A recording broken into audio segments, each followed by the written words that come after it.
धाराशिव बोरफळ रस्त्याचं काम निकृष्ट दर्जाचं होत असल्याचा आरोप करत आता या परिसरातील ग्रामस्थांनी आता या रस्त्याचं काम बंद केलंय। माझ्यासोबत ग्रामस्थ आहेत। काय झालं नेमकं आज तुम्हाला काम बंद करण्याची वेळ आली? आता हे धाराशिव बोरफळ हा जो रस्ता आहे, हा रस्ता 2 तालुक्याला जोडणारा आणि महाराष्ट्राला जोडणारा रस्ता आहे। हे जी चवच नाही, हे सगळं बेचव आहे।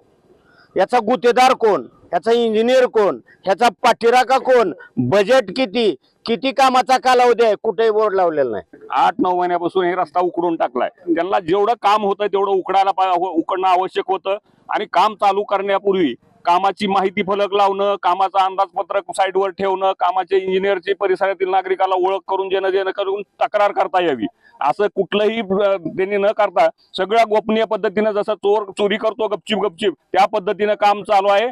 अतिशय नागरिकांच्या जीवाशी ही खेळ चालू आहे। अतिशय निकृष्ट दर्जाचं सिमेंट वापरलेलं आहे। निकृष्ट म्हणजे आज त्या 20 दिवस झालं कॉन्क्रीट करून, तर त्याला कमीत कमी 15 ते 20 ठिकाणी पूर्ण तडे गेलेले आहेत कॉन्क्रीटला। तुम्ही बघता, आता तुम्ही बघा तिथं जागेवर की त्याच्यावर आणखी एक वाहन पण गेलेलं नाही, कुठलंच वाहन न जाताच त्याच्यावर त्याला तडे गेलेला आहे। रस्ता करत असताना एक साइड उकळून रस्ता केला पाहिजे, दोन्ही साइड उकळून टाकलेले आहेत। त्याच्यात धुळीचे लोट मोठ्या प्रमाणात येत आहेत। जेवढे आमचे ज्येष्ठ नागरिक या रस्त्यावरून ये जा करत आहेत त्यांना अस्थमा किंवा धुळीपासून मोठ्या प्रमाणे फुफ्फुसाचे आजार झालेले आहेत आणि ज्या महिलांची प्रसूती आलेली आहे त्या महिलांना सुद्धा या रस्त्यावरून जाताना त्रास होत आहे।